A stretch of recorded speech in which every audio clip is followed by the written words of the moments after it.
Dubey sir, you can start now, sir. Okay.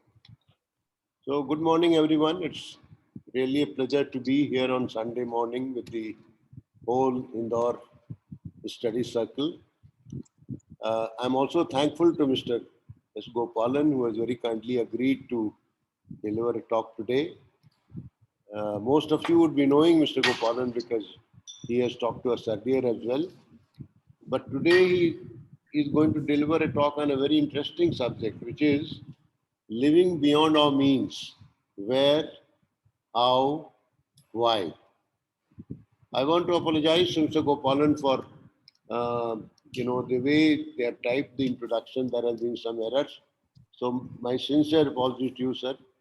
And I'll request all the other members present to just ignore it. Since you know him already, there is no need for me to introduce Mr. Gopalan, who has been associated with the Valley School Krishnamurti Foundation India, Bangalore, for more than close to 4 decades now. And he lives in the campus along with his wife, has been a teacher there as well, and is now associated with the study center. Mr. Gopalan is basically a chartered accountant and came in contact with Krishji in early 80s, which perhaps changed the course of his life. I think with these words, I'll request Mr. Gopalan to please go ahead and start a conversation. And then after the talk is over, as usual, if there are any comments to be made, people can do that. Otherwise, you can start with the question answer session. So, Mr. Gopalan, it's all yours now. So, namaste everyone. It's nice to be back here in Indore, saying my 2-bit for what it is worth. So, right through literature, there has been this emphasis on living within your means, and cut your coat according to the cloth was a oft repeated saying. And in David Copperfield, Mr. Micawber very succinctly put it: annual income 20 pounds, annual expenditure 19 and 6 result happiness, annual income 20 pounds, annual expenditure 20 pounds ought and 6 result misery. So debt is as old as history. But something peculiar happened after 1939-45, the World War. Until then, the debt was primarily a problem of the individual, and even there, essentially a problem of the economically deprived. So the debt was understandable. They really had no other option. But from 1945, the world has moved towards what they call deficit financing, where you spend money that you do not have. This is a concept only economists can create, how you spend money that you don't have. And today, if you look at where nations are, no country in the world can ever repay the debt that it has accumulated. India's debt today is about $2 trillion. That works out to 150,000 rupees for every person born in this country. You're born with this debt load on your head. And in the USA, the debt is $28 trillion. That's $100,000 on every person living there. So what does this mean? This debt that can never be repaid. So from there, we started the businesses running on debt. Nobody puts their own money. The smart thing is to start it with your money, then take it out as quickly as possible, and then let the banks hang with the debt. And this is the business model today. But somebody has to pay for this. And individual lifestyle has now followed in the same direction. So we all know the way of the credit card, and how you can just go on. I mean, it's a very mysterious process where with a plastic card, you go on paying, knowing that you can never pay. So somewhere the message seems to be, here you are, take something for nothing. And that's too alluring an offer to reject. So, but this is not the only way that human beings have lived beyond their means. When we say live beyond their means, we normally equate it to all this, but there are other ways. And here, of course, we must make the distinction between the approach of the West and the approach of the East. Here in India, there was a accepted pattern to life that it was called the Varnashrama, the 4 stages of life. And the first quarter of your life, you were a student. The next quarter of your life, you were a householder, which is when you earned whatever you had to earn and support everybody who has to be supported. But after that came the important part, which was called Vanaprastha, which is not literally moving into the forest, but withdrawing from all that activity. And finally, you were meant to be a wanderer with no bag and baggage in the last quarter of your life. So this was part of the thinking of how a life should be lived. Now, we have come to a point now where the student studies till the age of 40, getting his postgraduate and what postdoc and post-degree specialization. And he starts really working at the age of 40. When he comes to the third quarter of his life at 50 plus, he says, I've just started enjoying myself. How do I give up now? So that stage gets pushed. And finally, the withdrawal and the wandering never happens. Are we there trying to live beyond our means as well? So that is one question that I had. What are the consequences of moving away this way? See, the early stages of the student and the householder, in that interaction should have sown the seeds for deeper questions to arise, which is why in the past they said age of 40 is midlife crisis, when all these questions come to you. And what's the purpose of all that we are doing, and so on and so forth. Therefore, you become ready to withdraw. But today, this age midlife crisis has now come to people in their 20s and 30s, right? Because they've started earning very high because of this whole IT industry, and they have enough buildings and money accumulated, then they don't know what to do with their life. Somewhere the seed of that deeper question doesn't seem to sprout. That seed is there in everyone. It doesn't seem to sprout and grow. So, and then you see what happens to them. They get lost in, we don't have to get into that.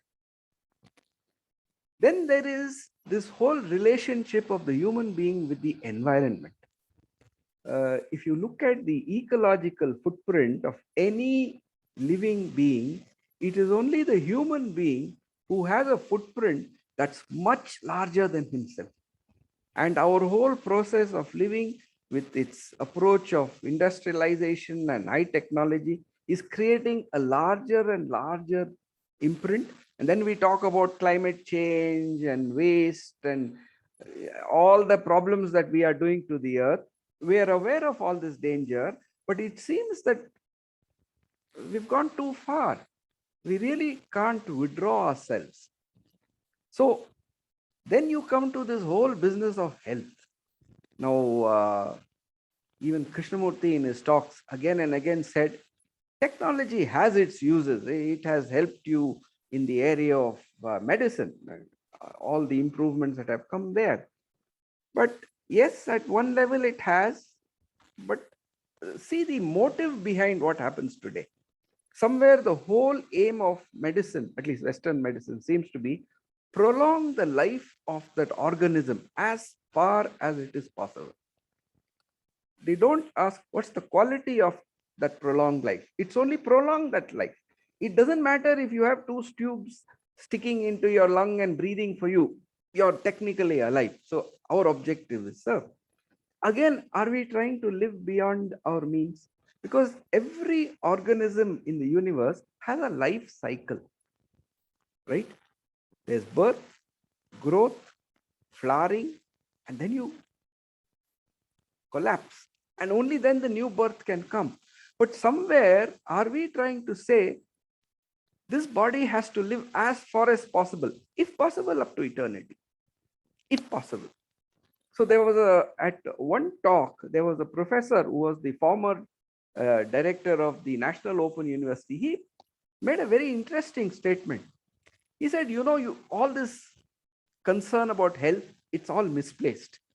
In another 100 years, you are not going to have any ailments, because technology is going to come to a point, the moment you are born, your DNA is preserved, and from that they can duplicate any organ, joint, whatever that is required. And the body will not react to it since it's made from your own body. So ailments will not be a problem. The organism will not die. Death will not be a problem. The problem that's going to be there is, what are you going to do with yourself when you're not going to die? Will you become a problem to yourself?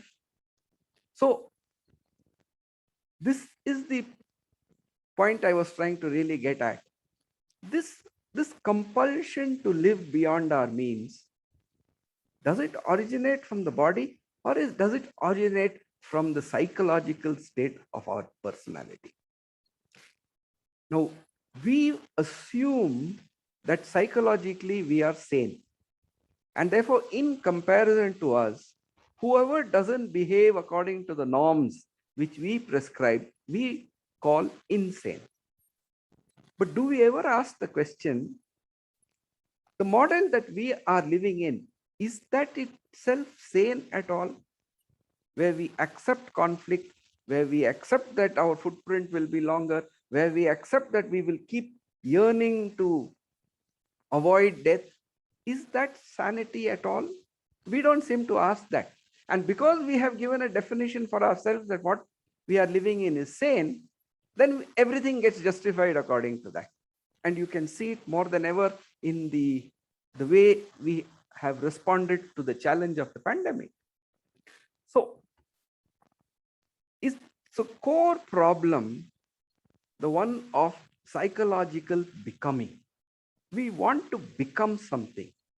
So is becoming the perpetual attempt to live beyond our means, and that manifests in anything that the human being touches. Now, as the whole social structure that we have created, the whole education structure that we have created, encouraged this becoming, and sown it so deep into us that we say that is the norm. And anything against that is not being pragmatic. You can't talk to somebody about questioning, why do you have to become? So what is it that encourages becoming? Why do we want to become? Is this a question that we hold for ourselves? Why do we want to become something? If we don't become, what would happen? Would we be anonymous? Are we afraid of being anonymous, a non-entity in the world? So anonymity is discouraged at every stage in life, in every walk of life. Recognition is what we crave all the time. And right now the Olympics is going on, and you see how we all want that recognition and adulation of when you get a gold medal or a silver medal. Why do we want this recognition? Unless there is an emptiness, would we want recognition at all? So that comes to this question. We know that in the human being, there is a capability to perceive, and that capability to perceive transfers itself to thought so that we can record it and then recall and then imagine and keep extending, again, trying to live that experience long after it has gone, again, living beyond our means. So why do we record at all? I mean, this question may seem very silly in general conversation. We can't talk to each other if we haven't recorded language. We can't communicate with one another if we don't have memory. But is it only information that we record? Or with every memory that we consciously record, there's an emotional association with it which really powers that memory. And the mere information that gets recorded, we don't even realize in our conscious minds that we have recorded it. Only under hypnosis, we can know that such things have been recorded. So is meaningful living eventually tied to this attempt to become and understand the motive behind that becoming? Because we don't seem to ask, what's the quality of living? What are the parameters of this quality of living? At first level, we would easily say the parameters of a meaningful living is health, wealth, and long life. These are the three parameters I think we would put anywhere. But what is health? What is wealth? And what is long life? In each of these, we really haven't investigated what do we mean by the health or wealth or long life. Is health just the body being fit and being able to run 20 kilometers a day? Is wealth just having enough money in the bank so that we can spend on whatever we want? Is long life extending the breathing capability of the body long after it has lost its capability? So is there a warped understanding of these three elements itself, which makes us try to live beyond our means and not accept that death is actually part of life? It's just the other side of the coin. And there is no way that you can have one side of the coin without having the other. So I come back to that question, why do we want to become someone? And here I would just like to give you one story of the Buddha, which comes in the Satipatthana Sutta. It's called the yoke in the hole. And I have found it to be a very powerful story. So let me briefly narrate it. So the Buddha is walking with his disciples, and then he says, Bhikshus, imagine that this entire universe is an ocean. And in this ocean lives one tortoise. It stays at the bottom of the ocean, and comes up once in 100 years to take a breath. And imagine, bhikshus, that in this ocean there is floating one coconut. And then what are the chances that when this tortoise comes up for a breath of air, its head will strike that coconut? And the bhikshus say, that is pure chance. There's no other way it can happen. And then the Buddha's response is, well, it's pure chance that you have a human birth, and it's pure chance that there is a Buddha here. Can you understand what is the value of this birth? Because breaking through that cycle of grief is only possible when you have this combination. This is your opportunity.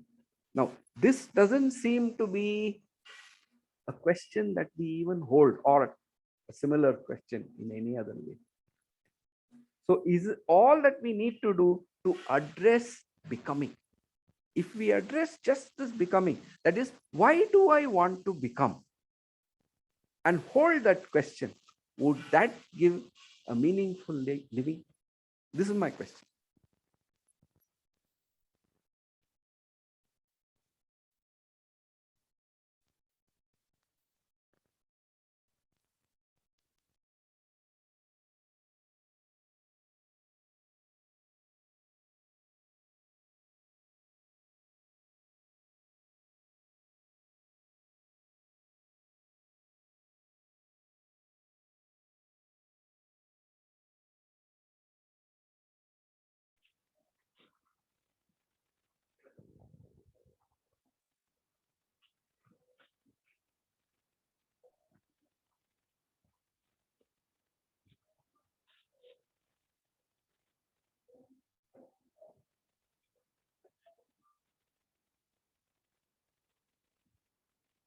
Mr. Pradeep Verma, please unmute yourself. Yeah, unmute. Yes, sir. Is it audible? Yes. My question is, we are putting that we want to become, or why do I want to become? As if, suppose this becoming is part of life, and that's why this happens almost without to everyone, this happens. So this may be a natural thing. This is a natural thing. That's why it happens to everyone. We may put I, we may put we. Becoming is a part of life. It has to.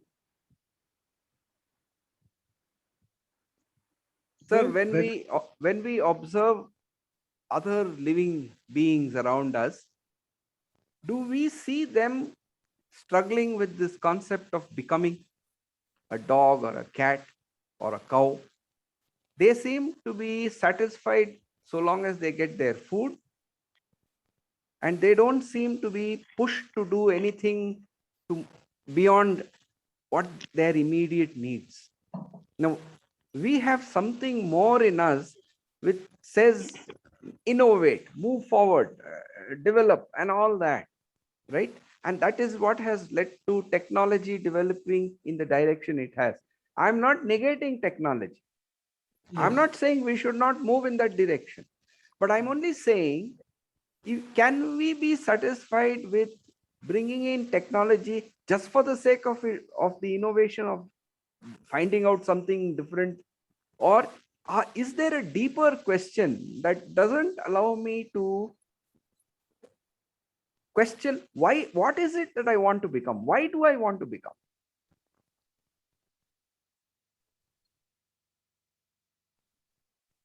We are taking it for granted that everybody is in that state. And we are generalizing. For me, I'm not a very techno-savvy person. You see, I know when to use, what to use. So everybody is not in that state. When we generalize it, it becomes a problem. Then because I don't think that becoming and then using your ability, what can I become? What can I become? That I should become, or rather, becoming as such may not be a problem. But my question is whether this is natural, a part of nature. Everybody doesn't enter into this suffering of becoming. We are taking for granted that everybody is suffering like this in this becoming. There are different people and they live even now. The people who become, you see, everybody is not in that rat race of becoming. All sorts of people are there and the seers are there. So what if this is a part of nature? This is what my question is. That's why it is happening to all of us in some degree or the other. But if it ends up in suffering, probably then it is a question. Whether I'm going beyond my means, that is quite an individual view, I think. Absolutely I don't right. know that. No, absolutely right. We can't generalize. I'm saying how I look at things and where I'm caught in. And from the outside, I see a lot of others also caught in something similar. By becoming, I don't necessarily mean becoming technological savvy. See, there's a simple understanding. For example, the human body has its own intelligence. And in fact, all ailments are cured by the body through its own immune system, Yes. through its own intelligence. Yes. But the Yes. moment I have a headache, I get a pill. So there is an invasive approach, and I want to take over that intelligence, right? Again and again. This is what I'm saying. So what is my objective in taking that pill? I decide that I want to get well. That means I want to get to a state where I'm free of pain. It may be the nature that you don't want to stay with discomfort, but the nature of that body is that at some point it will have to start collapsing. And that is where the difficulty comes when I say, is there some way I can avoid that for myself? And then the conflict starts. We are not able to live with the stream as it flows.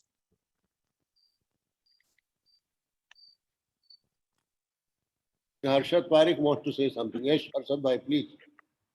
Yes, I like to tell a story about a king. He became Chakravarti king after performing those Ashwamedha Yagna. And after he became the Chakravarti king, he was allowed to go and write his name on a big mountain. And when this king went there to write his name, he could not find any space because all previous Chakravarti kings had written already names. So he came to know that there have been many, many great people, great kings in the past. And Kabir says, तेरे जैसे लाखों आए, लाखों इस मिट्टी ने खाए, तू कौन हुआ बलवान? So even if we become somebody, it doesn't mean much because we grow old and there is a disease and we die at the end. And the Buddha realized that even when he was a prince and he had everything what people like to become, but Buddha knew that what could happen as he grew old. So real understanding is about living maybe not with luxury. We need the basic needs, but it is not necessary to become very rich. And generally, people who are rich, they want to become richer, and they are creating many, many problems, rich people. So I would say just becoming is a kind of a disease, and it leads to suffering. Okay, finish. Thank you, Harshad bhai. I think Clemens wants to say something. Please go ahead. Good morning, everybody. About this question, why do we want to become? And then Mr. Pradeep says about, is it part of nature that we want to become? This becoming, is it part of nature? See, my feeling is that we want to become, first of all, we are educated in that frame to become. We are prepared since we are children with other children who know better or who are better in whatever the teacher or the parent feels to be better. And we are not really encouraged to be ourselves, which means to explore into our own selves. What is there in us that could grow? That is almost suppressed, and we are encouraged to become something that other people feel important. And with that kind of feeling, we grow. And when we are adults, we have almost everybody has completely forgotten about that deep nature that we have, which has been buried under so many wishes and wants and pressures that come from all sides. So that is one thing. That is, I think that is the, and then we don't know any better other than become. So that is the tragedy, really, because our education has made us crazy. You know, it is not helping us to be really human beings. And about if it is part of nature, see, first of all, to say that we should know what is our nature. You know, we have lost contact with nature so much. Nowadays, most of the people are unable to go out and enjoy a sunny day just to be, you know, with the trees, with the birds, or just to be sitting in a place and enjoy that. Most of the people, they have to be doing something. You know, if they go to a park, then they go for cycling, at least in the West. Here in India, I don't know, but they go for cycling, they go for a walk, they go to do something.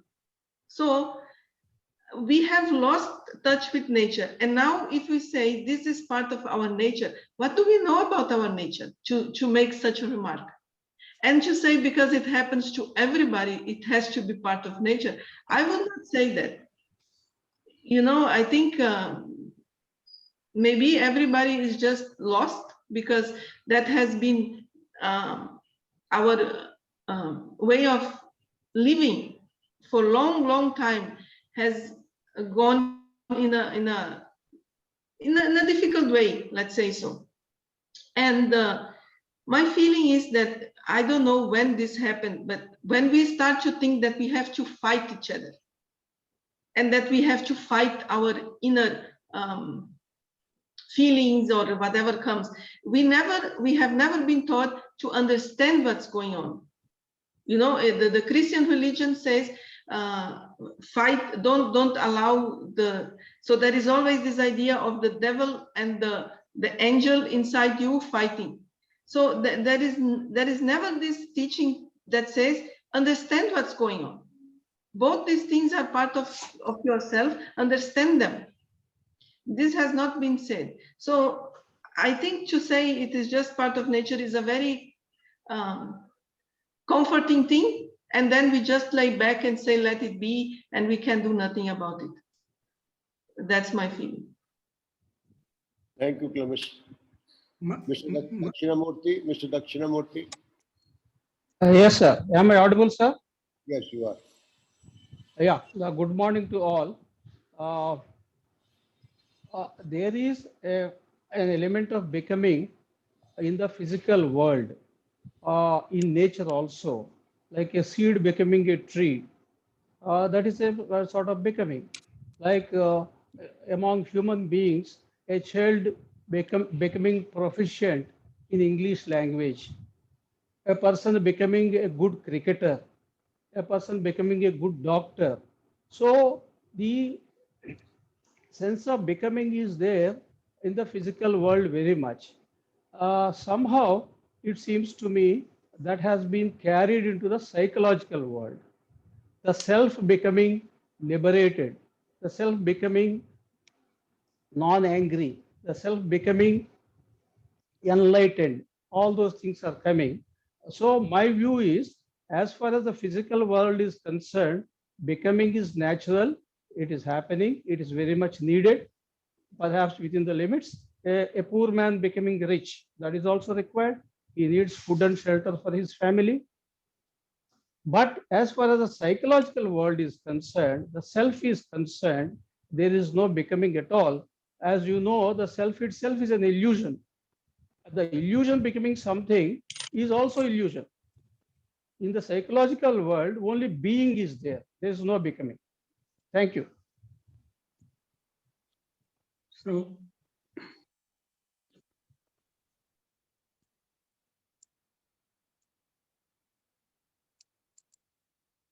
may I say something?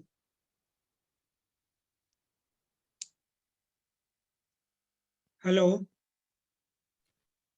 I think you should go ahead, sir. My thing is that I think that suffering is associated more with comparison.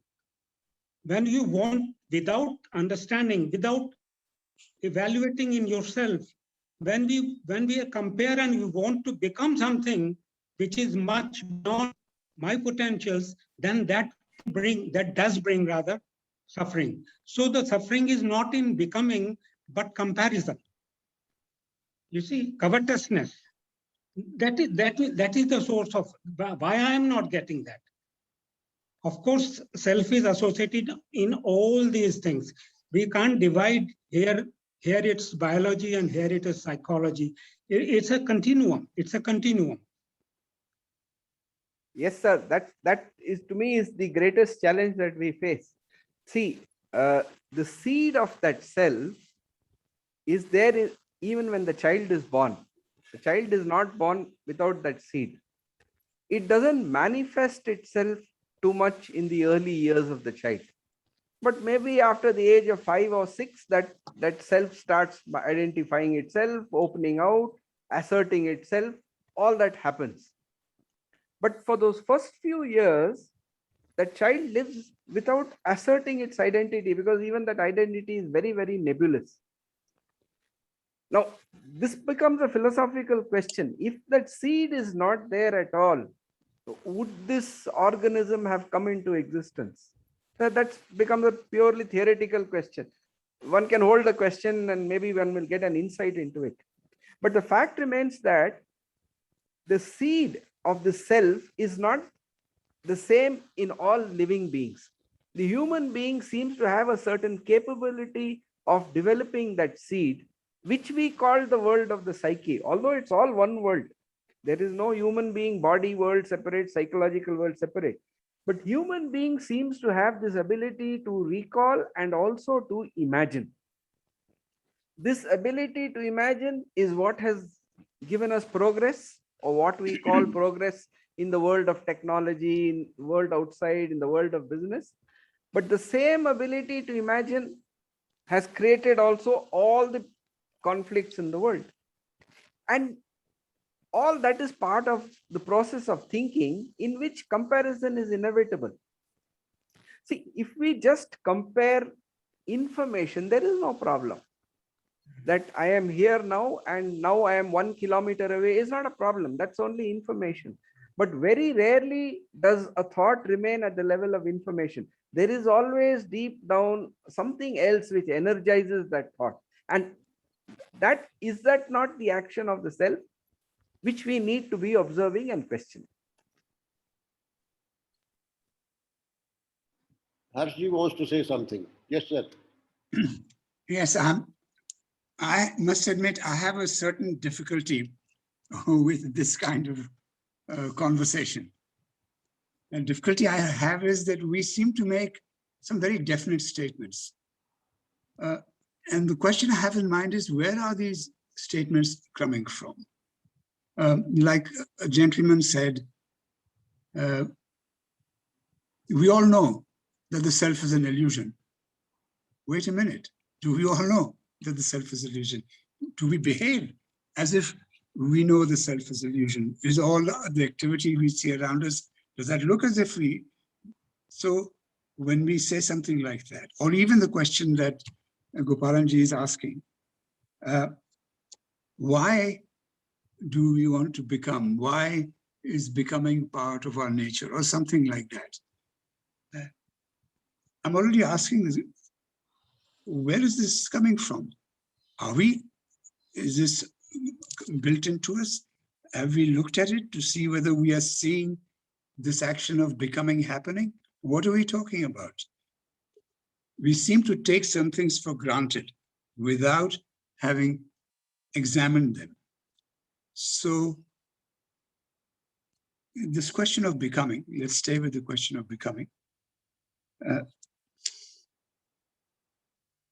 I would say that I don't want to become healthy. I'm interested in being healthy, right? And I can't see anything wrong in exercising or eating the right kind of food or whatever I do to keep myself healthy. It's not coming out of becoming or even wanting to live a long life. Maybe I will live a long life if I'm healthy. Who knows? I may be in an accident tomorrow. But the important thing to me is not the length of my life. It's the quality of my life at this moment. And being healthy improves the quality of my life at this moment. So it's nothing even in the future that I'm thinking of when I'm thinking of good health. Incidentally, you were talking about everybody being insane or sane. The word sane itself means health.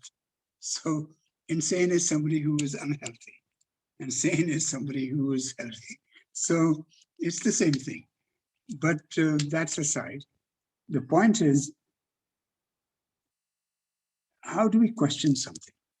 Or are we ready to question something? Are we launching into this question of, are we inherently involved in becoming, all of us, and that this becoming is the bane of our life and is destroying humanity and making us miserable? Before we launch into that, we should inquire. I mean, so let me make some contrary statements just to open this up. When Krishnaji talks about flowering in goodness, when he comes to the schools and he talks to the students and to the staff and he says, are you flowering in goodness? Are you, what is he talking about? Is he talking about some kind of change, some kind of movement? When he talks about the transformation of human consciousness. And he talks about change in the human consciousness. Is he talking about becoming? If he's not talking about becoming, what is this becoming? We can't simply take it for granted that any attempt to better ourselves or anything is becoming. But it might be. I'm not saying it isn't. But we have to question the whole notion of becoming. What exactly do we mean by becoming? And do it not by making assertive black and white statements, because the whole thing is very nuanced. It's not so simple, black and white. We need to be asking this question. If we really want to answer a question about becoming, we have to understand what becoming is. And what are we talking about? Really, born out of our own perception, not repeating what somebody else has said about it. And these kind of statements, even about our education, that all our education is about learning more. Well, from time immemorial, people have said, knowing yourself is important. The Greeks said it. The Greeks said the proper study of mankind is man. So understanding yourself also has as long a history. It's not that to render things in black and white, that this is what we are doing and it's negative and there's nobody paying attention to understanding oneself. People have paid attention to understanding themselves throughout human history. So I don't think it furthers the inquiry. I think what we need to do, and I think it's a very good question, are we involved in becoming? And it's clear, the example that Gopalanji gave, the whole national economies are built on debt. They are built on the future. And essentially that means the future is better than today. So tomorrow I'll have more money than I have today, or the nation will have more money than it has today. So we can pay off, we are really living off the future when we are doing it. And that is what is the basis of economic becoming. And that's the capitalist society as well. Why do we get interest on our money? Because if you put the money in a bank, the money will grow. The expectation is, it's all based on the expectation that the future will be better than the present. So, and as long as things are growing and as long as things are flourishing, that's okay. But then a point will come, and maybe whether it's in our health or it's in the economy, when the future is not going to be better. The future is going to be worse. Our health will go downhill, or economies will fluctuate. Even large civilizations, the Roman civilization, the Greek civilizations, Indian civilizations have risen and fallen. So perpetual growth is not the normal thing. Things, whether they're individuals or they're countries, they grow and then they decline and then they die. So that's what we've seen.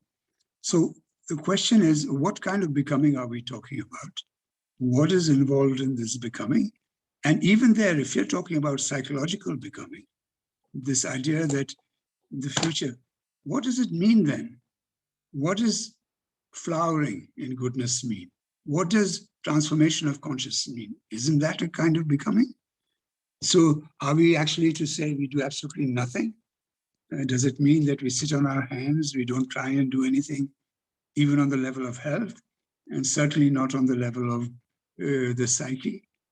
And these are not clear-cut questions. I think we need to explore this question, what we exactly mean by becoming, especially, and not because somebody is telling us that there can be no psychological evolution.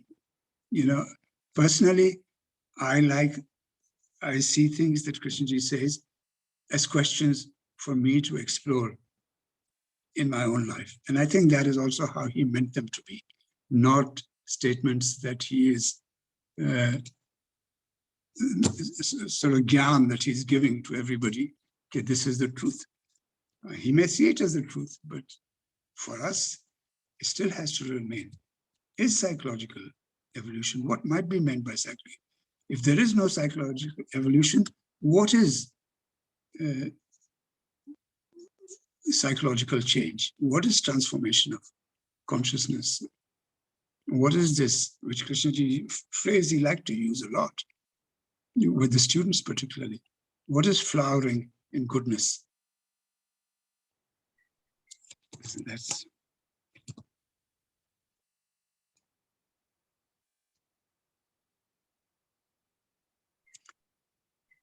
I can't hear you. I think you have placed it very well, Harshji. Harshad Bhai wants to say something now. Yeah, I like to answer Harsh's question. What is flowering in goodness, or what is the transformation of the brain? What I understand is that when we begin to look within ourselves clearly, what are the things which are creating many, many problems and conflicts in relationship. And we become, it's a wrong word, but there is a way of living in which we can see the beginning of a problem. And a kind of ongoing, effortless awareness which reveals what the thinking and feelings are doing. And that what I would call flowering in goodness, which is being free from the problems which we create for ourselves. And most of the time, the problems are created by us because we don't understand how it comes. And about the physical and psychological becoming, they are very much interrelated. Like many people train to become the gold medalist in Olympic, and many people prepare, but only one person gets the gold medal. And many people, they even destroy themselves. They get depressed because they don't get this medal. So there was a film was also made about 4 long distance runner, how they were preparing for the gold medalist. So I would say that becoming, trying to become, it creates problems, depression, and all the negative feeling when we don't succeed. And generally, it is very difficult or to get what we want in life. So that real understanding of living every day, looking within oneself, how thoughts and feelings, how problems are coming into existence, psychological problem.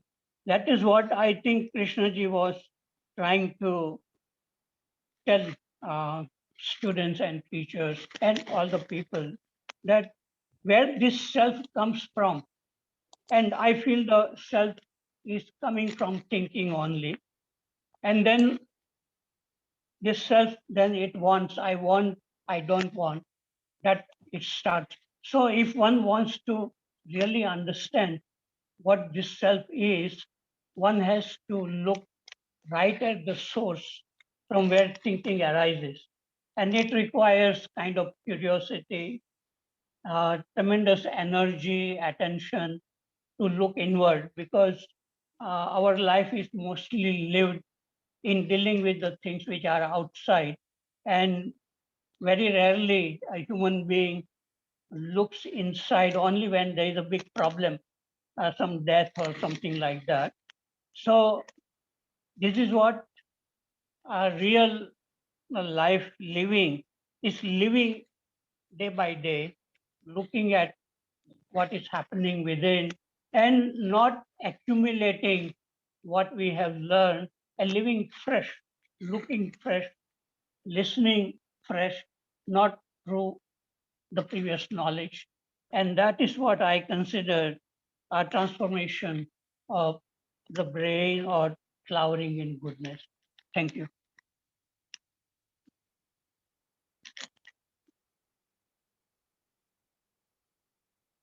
Clemis Peter. Yeah. Harsh says about when Krishnamurti comes to the schools and asks the children, are you flowering in goodness? Is that not also becoming? I don't know why he asked these questions to the kids, but I have a feeling that maybe he wants just to awaken in us, in the children, that feeling that this is important. To flower in goodness is an important thing, but he's not saying, will you flower in goodness? He's saying, are you flowering now? Is it happening now? He's not putting it into a future expectation, like, will you flower in goodness? Are you willing to, or something like that? So I think those things are very important, and they are subtle. They may be subtle, but it makes a huge difference. If you ask a child, will you be good? That means you have the expectation that the child will be sometime, someday good.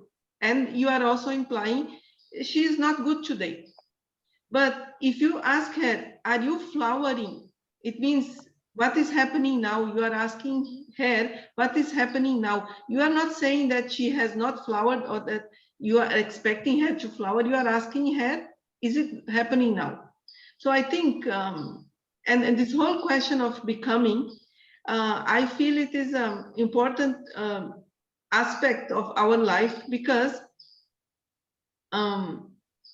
we are not satisfied with what we are, with what we have. And this dissatisfaction with what we are and what we have makes us look for something which we imagine will be better than what we are. So that is an escape from looking at what we are and what we have, either inside or outside, and be with that without judging it, without saying it is good, it is bad, it should be different. So I feel this incapacity to be with whatever is there is what makes us wanting to change it into something that we feel it to be better. Durga Rani.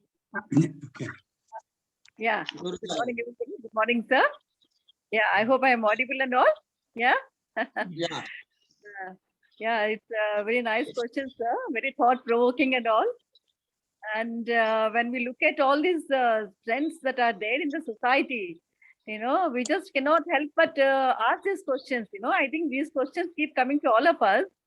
These are, I think, maybe perpetual questions. One feels in oneself, and one looks at all around oneself in the society. It's how days are, getting, you can say, bad from work. Maybe there is a scene all the time. But somewhere, I think we need to turn the mirror completely inside, I feel. Krishnaji, when he refers to the human beings, he does say, he always say you all. And we need to remember that, in that you, we are also part of that. And till the time we don't turn the mirror completely inside and need to sort out the questions, these answers, I think this is a perpetual process. It's not that, one has arrived somewhere, one has become something like that. I think it's a perpetual process. So till the time one has not sorted out all these things in oneself, so, and really understood each word and meaning and depth, try. It is a trial. It's not that, as I sorry to repeat, it's not that one has understood something, it's all over. No, it's a perpetual process. Something new keeps emerging. Something like, today's discussion also, such nice points are being made. And like, your questions are so fundamental in nature, in the society trends, and so is Mr. Harsh Tanka's question answers, So he also summed up very well. So both the things, are going side by side. The society is what it is. And till the time we sort out in ourselves about where we perceive ourselves to be, where do we stand in this process of becoming? So I think this question one needs to keep asking oneself. Why the actions one is doing? Is it some motive, or is it something one does want to get something out of it? I think that keeps bringing clarity to us. So Krishnaji has laid out the entire, the psychological structure of the human, of the being. So there are no there are no problems about it. So can we see in that mirror and can we keep asking these questions? Am I there or am I not there? If I am not there, what is blocking me? Have I really understood something? So these kind of questions only. I think that this keeps on bringing clarity to oneself. I think it's that's all that is there to it's how clear the clarity is start emerging in oneself, or I think life goes on. Everybody lives their life one way or the other. But how deeply one is interested to go into these issues, how important it is for one to really understand that, unless and until one completely invests oneself in that, I think the more you invest into it, the more you keep questioning your own self, clarity emerges. I think that's all there, sir. And when we read Krishna's book, something or the other keeps coming also. That's all I would like to contribute, sir. Thank you so much. Vinesh Wagmare. Vinesh Wagmare. Sir, what I feel, this, yes, sir. Can you listen to me, sir? Yeah, we are listening. What I think, this becoming is a natural process. And for us, the question is of transformation or to search the truth and all these things. But most of the people may not be having the same question or the inquiry. The fact is the world, what world is today. Most of the people want a world in this way. That's why world is like this. So this is a fact, and we have to deal with the fact, not what we think or what we see. Even time immemorial, we see that such thing happen, and always there are good people. There are people who flower in goodness. There are people who flower in not goodness. So this is a natural process, I think, and this will always be there. Since if you see the history, since 10,000 years, the history is very clear.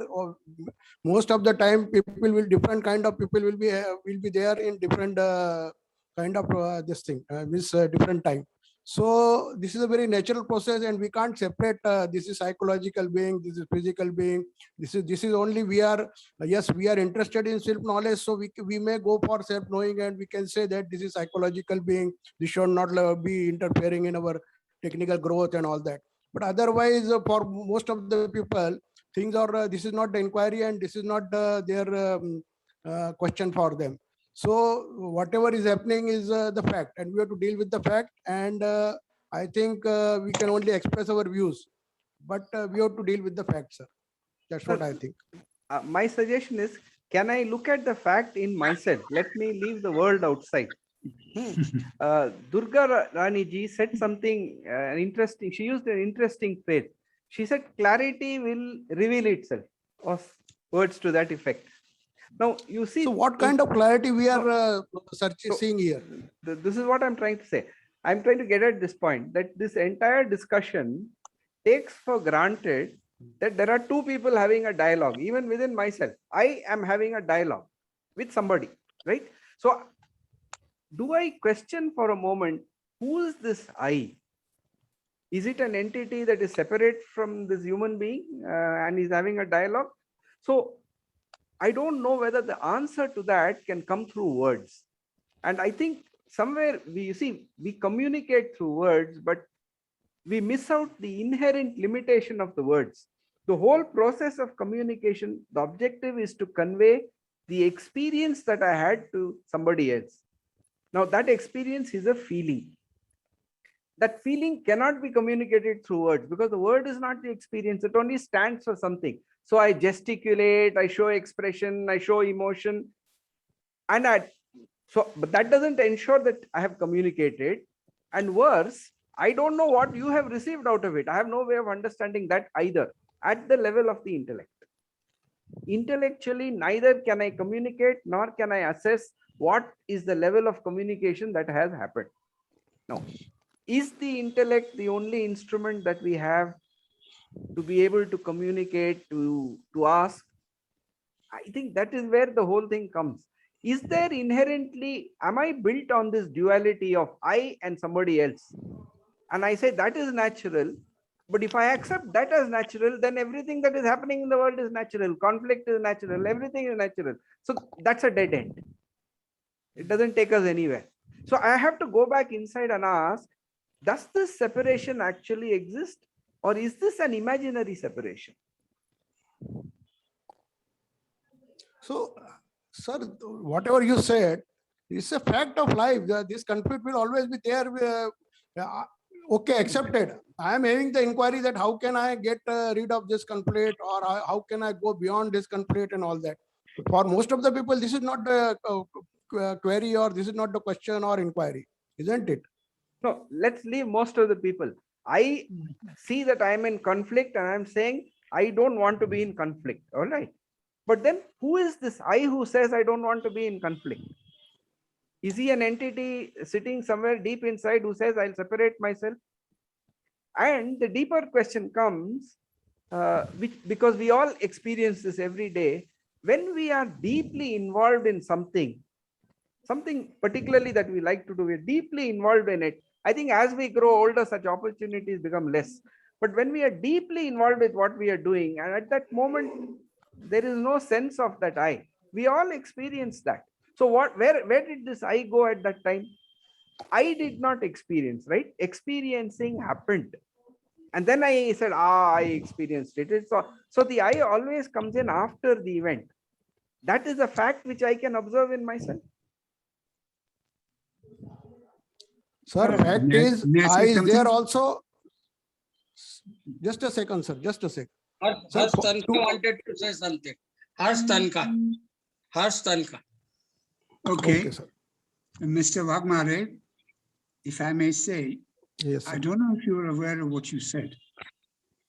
You said it is a fact that there is this division and it will always be like that.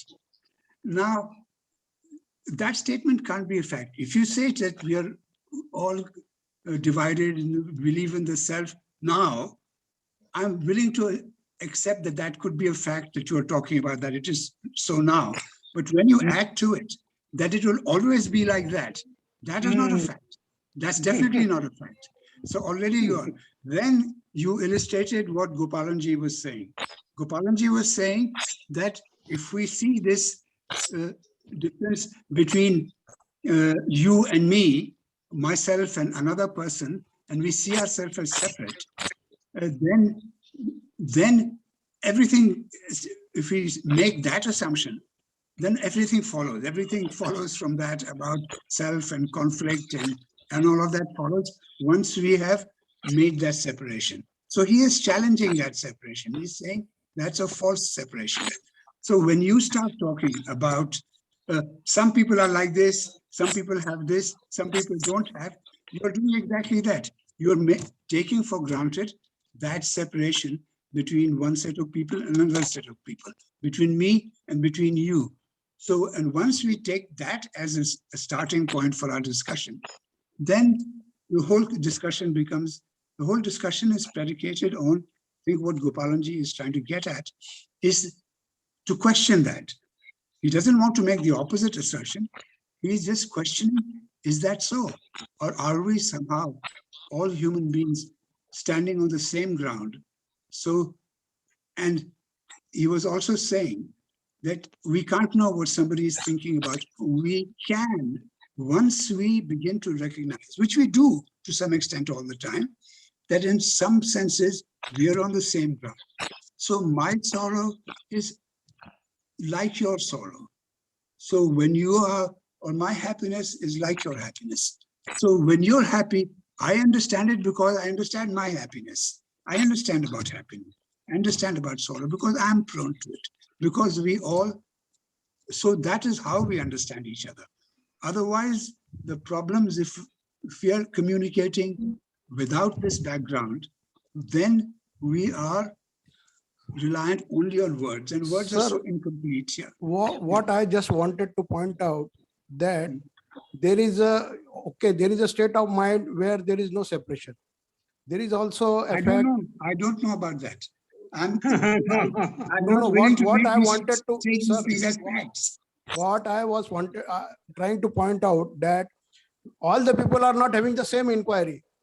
I They are agree. not- That's fine. they are not Not thinking- they are everybody not has the think- same inquiry. Yes. Yes, they are not thinking in the same way what we are thinking. Yes. They don't have the, I don't know everybody if is they're not thinking powering in this way. goodness. So the fact remains that such state will always exist. No, it doesn't. Or see, you are projecting into the future now. All you can say is that's I am the not, way it is I am now. not projecting anything, sir. I am seeing Yes, the when you fact say of it will what always is be now. like this, if you're saying it will always be like this, you are projecting in the future. That is future, yes. Yes. But what is the fact today, sir?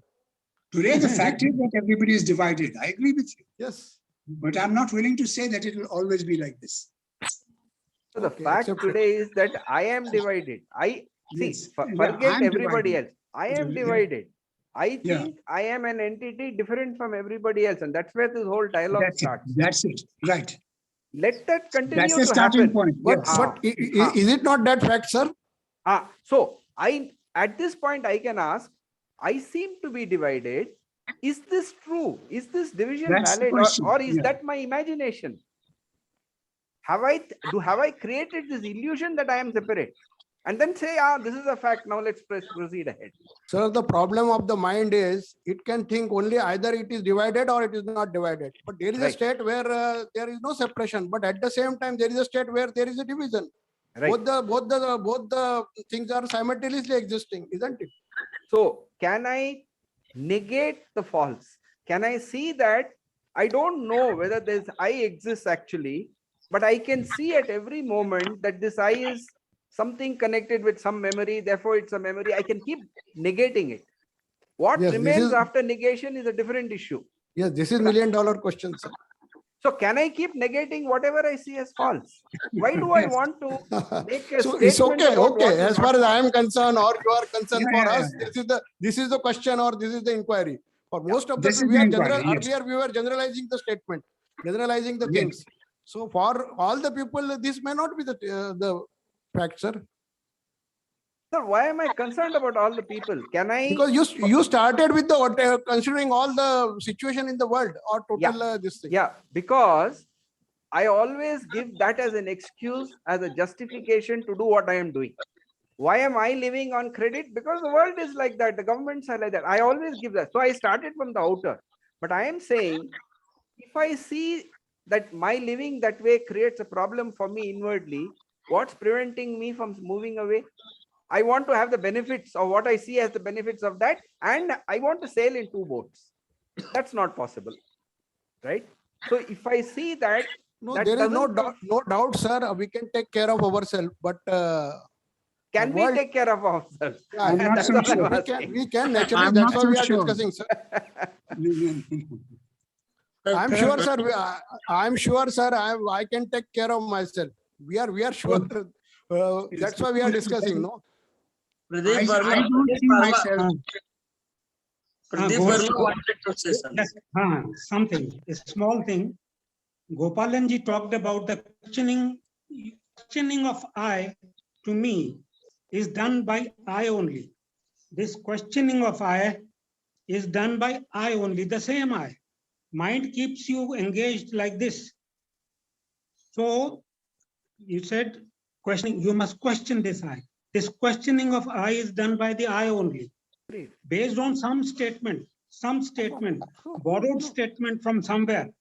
Based on that, this thing comes to the same mind that has this I, as an I is working, so the same I is questioning. So So the whether do borrowed- we get no. answer? No, sorry. The borrowed statement is the initiator of this question. But we are not repeating the question which we have heard elsewhere. Somebody said, ask whether this I is an entity. So you start asking. So then you start asking, who am I? And then it becomes your inquiry. It may have been initiated by listening to a talk or reading a book. That's entirely all right. But the question then comes, what is this I? And because it is I who want to become. That's very clear. So why do I want to become? Who is this I? That's the only direction I can go. The I can ask the question, but the I doesn't have to answer the question. The answer can reveal itself. Yes, that's right. That's right. Or if I can put it differently, Vermaji, you said it very Yes. nicely. You said that it's I who starts asking this question. But if the I is asking the question, it's a bit limiting or may not get anywhere.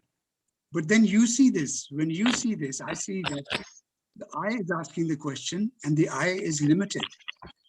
Then a question arises, which may arise by itself for oneself, or it may arise because somebody else has pointed to it. Is there something which is not the I that can look at this question? And that becomes the relevant question. Is there something? That's a question, not spotting there must be something or there is something. Is there something? Can we? But to answer that question, as Gopalanji says, we have to look hard at the eye, look at the limits of the eye, see where the eyes goes up to see where there is anything beyond that eye. But you don't, because you don't know what that thing is, so you can't start looking for it. But you can look to see where the eye is, where the eye ends, and whether there is something beyond. Thank you. I also feel in the same way. I have, first of all, I tries to sort out its own problems.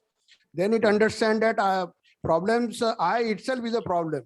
So when Yeah. it understands that I itself is a problem, then it tries to see the structure of I, and then it tries to find out a way so that I can be minimized or diluted, or it can be reduced to the nothing. And then Yeah. I think there can be a state which Krishnamurti is trying to point out. Very true. Yeah. May I say something? Yeah, please go ahead, sir. Please go ahead. Okay. In all the subjects like physics or chemistry, there is a division between the observer and the observed.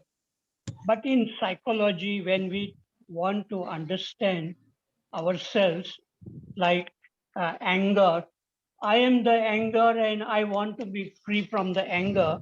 So it is the subject and object, both are one. And to see this requires something else than thinking. And so there is, this seeing is non-verbal, and it can see what the thinking is doing. So as long as that state of looking without thinking which is a freedom, and that freedom is at the beginning.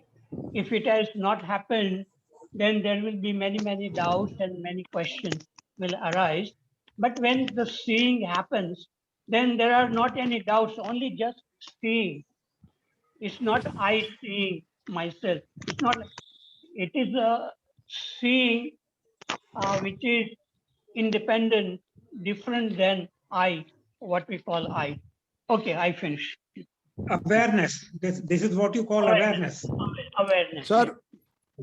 Sir, my question is, if we again go back to the same question of dealing with masses, because mass also drives you.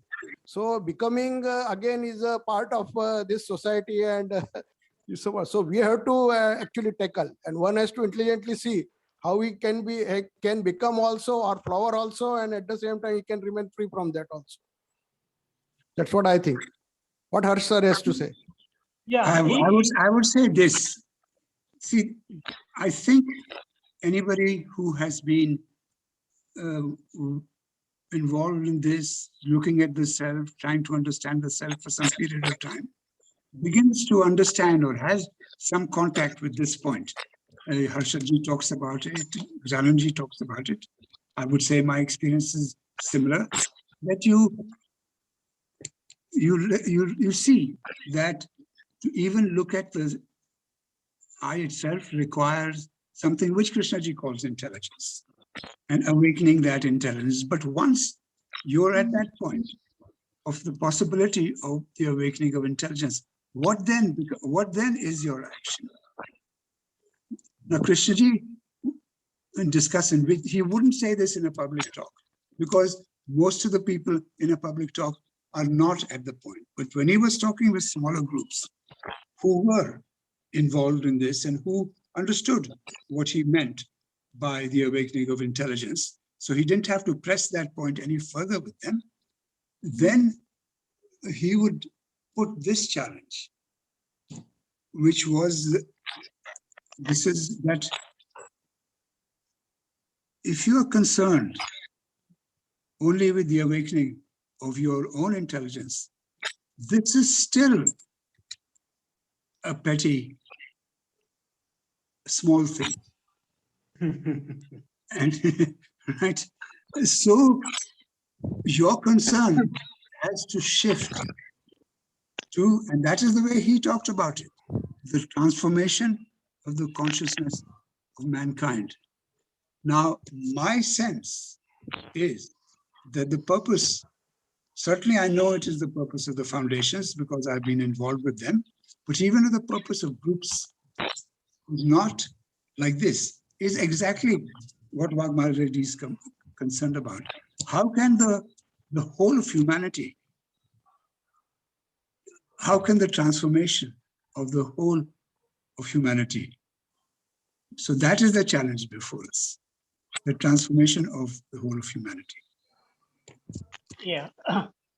May I say something? Yeah, please, Like, please go ahead. Please go ahead. sometimes Krishnaji says that you are the world, and when you change or you transform, the world changes to that extent. So I don't think that we can change the world, but we can really look at ourselves and be free. And then whatever we do, it will have some impact on people around us. And also Krishnaji talked for many, many years, and very few people really could get what he was trying to do. So changing the whole humanity, I think it is something kind of ideal. Right? No, I wouldn't say that. I mean, I would say, okay. So, see, you ask your question, this question, how does the consciousness of humanity change? I think you're right. The first thing is to work on yourself. That's perfectly okay. But at that point, and you're doing it, you realize that you're not alone, that you're part of humanity and you're part of mankind. And yes, how will you affect other people's consciousness? Just by sitting in your room, you won't.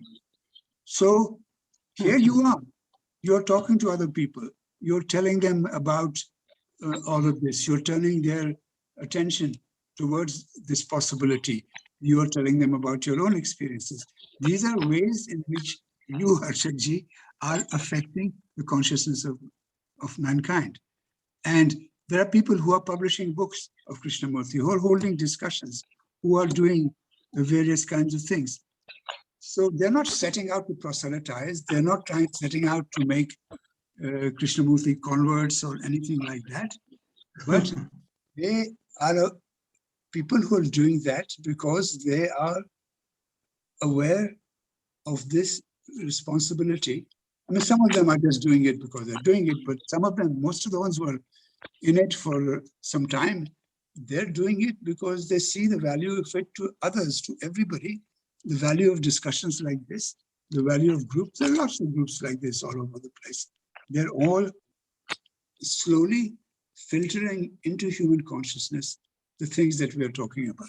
So this is the thing to keep in mind. It's not that I will change and somehow it will affect. There are conscious actions that we can take that will help to filter this awareness into the consciousness of humanity. may I request Gopalan sir to conclude it, as it is already 12:25. So with 5 minutes, would you please conclude it? Gopalan sir, would you please conclude? Yes, sir, I will. I think the conclusions have already come out from here. Yeah. But I would only like to conclude with one response to what Harsh said. And taking off from where Dr. Parikh said, if I change myself, Dr. Parikh said, that is enough. And Harsh was saying, no, we have a larger responsibility. I don't think there's a conflict there. But without changing myself, it's just an ideal. That's a futile exercise. So all I can do is to ask questions of myself. And from where I am, I will always be communicating something in interaction, in relationship, because I'm not isolated in this world. Therefore, I don't have to think about changing the world. So let me change and see what effect that change has on everything else. I can keep watching. Should I end it now, sir? Yes, sir. Thank you very much. We could have a discussion about that. Next I Sunday. agree, they're not separate, but we could have a discussion about it. Sir, next Sunday,